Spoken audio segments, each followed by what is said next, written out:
Teachers cutting off a ponytail and shaving someone else's head. I was like, that's hard competition. So I'm not going to shave my head just in case you got the wires crossed. I just really appreciate you all coming here. I'm going to thank the Athlete Association, the Christian Athlete Association for having me here today. Can we thank them for making this possible?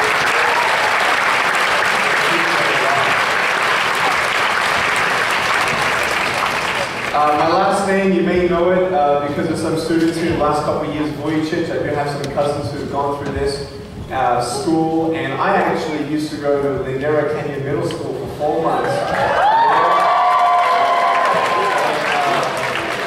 I heard there's some still teachers over there too, like Mr. McKagan, and I heard that he's going to, it's really cool.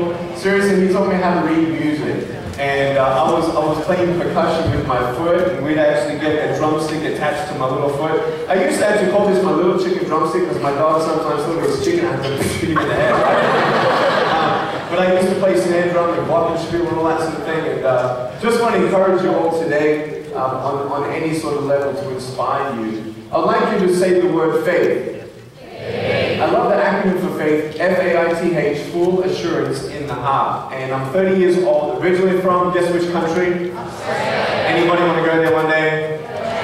Yeah, it's really rad. If you ever like surfing, you have to go to Australia. In 2008 was the first time that I actually surfed with Bethany Hamilton. And she taught me how to get up on a surfboard. It was really, really cool. I finally got up on my surfboard and the whole beach was watching me. And they're like, man, look at that guy! He's got no arms and no legs. He's going to be like, try surf. And I finally get up on the 15th attempt and I'm like, yes! And everybody's like, rock on, that's gnarly, dude! And I'm up on my surfboard and I'm like, what do I do now? Like, I was like, I can't do anything. So I'm like, trying to move this thing. Like, I was pretty scared, my knees were shaking. Alright. So when people see me for the first time, they sort of freak out, especially little kids, they come up to me and they're like, what happened? And I go up to them and I say, cigarettes. I love freaking people out, seriously. You want to hear the funniest story of all? I was in a car one day with the front passenger side, and we're at the traffic lights, and this car comes up right next to us, and this girl's looking at me. So I'm looking at her, she's looking at me, I'm looking at her, and all she sees is my head. She doesn't see the rest of my body. So I'm thinking, man, I'm going to freak her out. So all she sees is my head, so just imagine all you see is my head. You might want to just lift up your hand to your face and cut off the rest of my body, so all you see is my head. Alright, here we go. I just did this.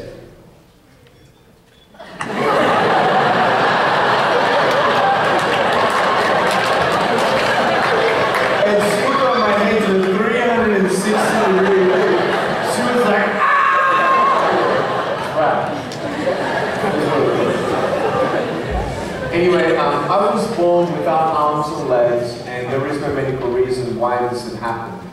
And as I grew up in Australia, I went to school. I didn't go to a special needs school. I went to a mainstream public elementary school, and I saw everybody with arms and legs, and I'm thinking, man, why me? So many times in life, you know, things happen, you're like, if there was really a God who cared, you know what we're going to do? We're just going to get those people. Hey guys, just come right here. Just come down and sit here. Hey guys, just come right here on the floor if you want. If you want to go there, it's cool, but we'll just do this real nice and quick. Just plot yourself there to get it. Thank you so much. Everybody comfortable? You all good? Everybody take a deep breath in and out. So listen very carefully. I'm going to fly through this. Are you ready? So I went to school, everybody saw me, and I'm like, why do I have less than everyone else? And I grew up in a beautiful home. My mom and dad, they loved me all the way through. They always told me that I'm beautiful. I don't know about you, but you sort of get annoyed when your parents say, well, you're beautiful. And you're like, of course you're going to tell me I'm beautiful. I'm not! Right? And so we in life, we all have issues and opportunities and circumstances wherein seeds of love or hatred are planted, seeds of truth or lies are planted. I don't know about you, but I've seen those photos of those huge sequoia trees. they're so huge that they can actually dig out a tunnel in the trunk and you can actually drive a full-size SUV through it. And it's so amazing to me that how big that tree is actually just started from a little tiny seed. And that's how it is in your life. What seeds are you dealing with? Because if you don't know the truth, you're going to die with a lie. And I'm not talking about heaven or hell right now. I'm talking about in life. You come into this school and maybe people put you down and you hear about everyone gossiping around you. And even the little seeds of maybe someone picking on you or talking behind your back, if you don't get rid of that little seed of lie, it's going to grow into something huge.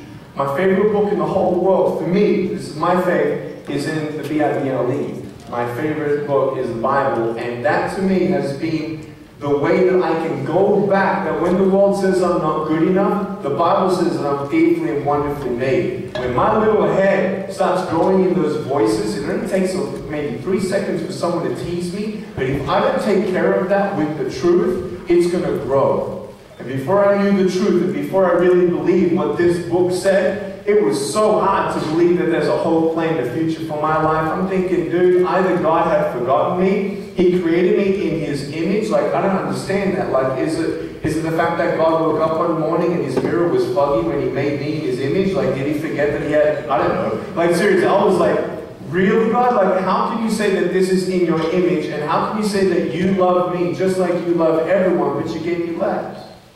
I went to school, and lies were taking me away from the truth. Nick, you're not good enough. People laughed at me, and I compared myself to them. I'm like, man, I don't think I'm ever going to get a girlfriend. You know, everybody holds hands, you know, walking down, yeah, I got a girlfriend, you know, I'm pretty cool, yeah. I want love because I got a boyfriend. I'm thinking, you know, well, am I ever going to have a girlfriend? Am I ever going to get married? No, no one's going to want to marry me. Why?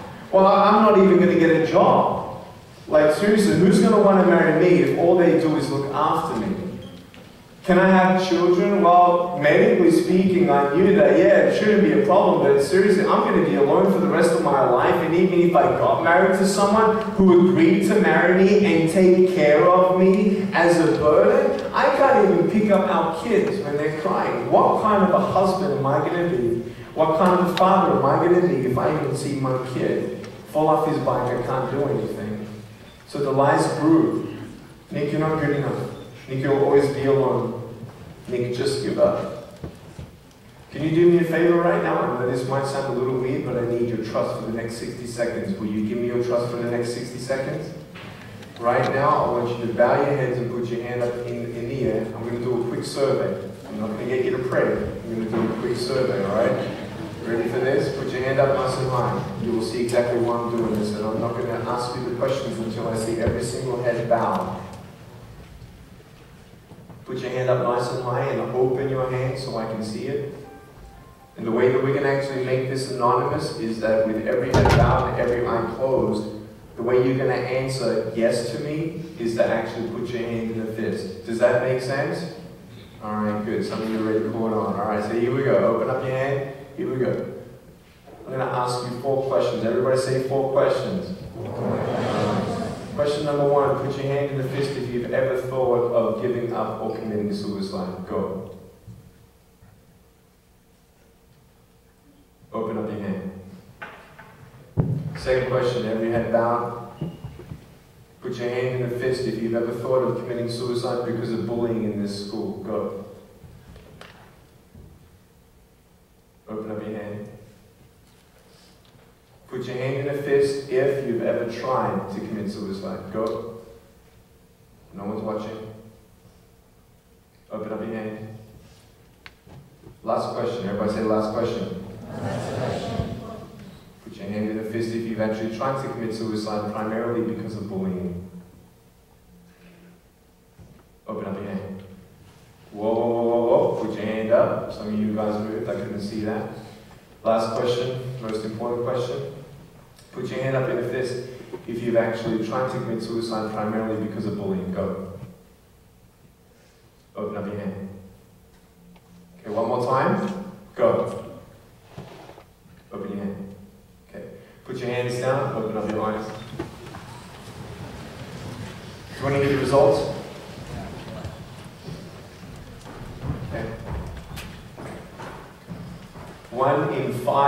students in this room have told me that they have thought of giving up.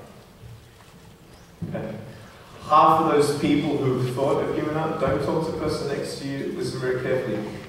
Half the reason why people have thought of giving up in this school is because of bullying. There are 10 people in this school who've tried to commit suicide, who just admitted that to me right now. And about 6 people who tried to commit suicide, of those 10, was because of bullying. Put your hand up if you've ever bullied anyone. Be real. It includes siblings. Oh, alright. Put your hand up. Put your hand up if you have bullied, but it doesn't include siblings. Go. You tease someone, you gossip about someone, you... Alright, pretty much. Yeah. Put your hand up. So what's a bully, right? That's the question. Now look, there was a bully at my school who picked on me, and I want you to understand something. If you don't know the truth, you're not going to be set free. If you don't know the truth, you're going to be chained. If you don't know the value of who you are, you will depend on the world's opinion of you. Do you think I'm cool? Yes. Do you need to know if I swear or not for you to determine if I'm cool or not? Do you care if I swear? What if I never teased anybody? What are you going to now say, well, Nick, you need to tease before you're cool. You need to use the F word before you're cool. You need to be okay for your friends to look at pornography before you're really cool. You need to like loosen up a little bit and, you know, seriously, Nick, it's okay. Your virginity doesn't have to wait for marriage because it's okay. Everybody else, you need to be drunk before I can really have you as cool in my books. You don't care. Do you know how many good grades I got? No. Do you know how much money I have? No. Do you know how many friends I have? No. Do you know much about me? No. But what you've seen here today, you say that I'm cool. Is that true? But I have no arms, no legs. What you gonna say? You already knew that. I can see that. But yet you didn't care. Do you know what's interesting? Do you know what's sad? Think of this. If you've ever teased anyone, put your hand up now, go, and watch this. No, it's not. Seriously, don't. Pretty much everyone's hands up, it's okay. Now put your hand down. If no one ever teased you, then maybe you would not have teased someone else. If, alright, put your hand up, sorry, thank you for asking for that. Put your hand up if you tease anybody. Alright, now put your hand down if you could tell me, well, Nick, if no one ever teased me, then I probably would never have teased someone else. Put your hand down. Look around. Put your hands down now. Listen to this, you ready? I thank you for your honesty. But if 75% of you tell me that if no one teased you, that you would not tease someone else, and we're all a part of people, 6 people, who are on the edge of wanting to give up because of bullying. I don't know about you, but I don't want to be a reason for someone to hate their life to the point of wanting to give up. I'd rather stand in front of them and not just say, your life is worth living here, and that you're amazingly valuable, but there is a bigger hope, there is a greater joy. Some of us feel like giving up. I've tried to give up. I've tried to commit suicide at age 10, primarily because of bullying. People didn't care how I felt, or I put a brave face on that they thought that they're not really messing my life up. They were wrong. I hated my life because of people at school. And I don't know about you, but do you realize that you can either be part of the problem or be one of the reasons why someone decides to stay? I want you to know something. Whatever you're looking for, I think it's worse being in a broken home than having no arms, no legs. Half of your parents are divorced, and maybe a quarter of you wish your parents were divorced. You You don't know the people you're teasing. They might be being abused at home, and they might think in their mind, well, at least at school I can get away from the stuff that's going on at home, but then they see you here. Do you understand what role you play in this school? Someone's destiny. But I want to tell you, someone has a role in my life that changed everything. I'll tell you what it is. I can have all the friends, all the money, all the drugs, all the sex, all the alcohol I want, but I'm still going to be empty. What's a billionaire want on his deathbed? He doesn't want another jet. He doesn't need more friends. He wants reconciliation with his family, and he wants more time. I don't know about you guys, but I've seen my life at 30 years old, and people say, hey Nick, how come you smile and you have no arms, no legs? Well, first of all, I know the truth of my value. I don't care what other people think because I've been created by God. In my life, I know, for me, that my life is nothing on this earth compared to what is in heaven for me. Do you want to know why I'm smiling? I ain't gonna die. I mean, that's a pretty cool thing. Statistics on earth, for every person that is born, dies. Do you get that? Now, why was it born that way? Why is that? Well, evil came in not because of God. Evil came in because of a little snake in the Garden of Eden to the two people who had no belly buttons. Adam and Eve were not born, they were created. By how? By God. God's design was for all of us to live and be happy and be in a place where there is no death, no sickness, no disease, no war, no divorce, no gossip, no bully, no suicides, no funerals, nothing like that. He wanted us to be there with Him. Well, what happened? Well, now that the snake came in and they fell into sin, God gave us all free will, free choice. And when Adam and Eve picked up that fruit of the knowledge of good and evil, they basically disobeyed God. Today, if people don't believe in God, you know what they go to? Well, what's good and what's bad? If I'm a good person, then everything's going to be okay.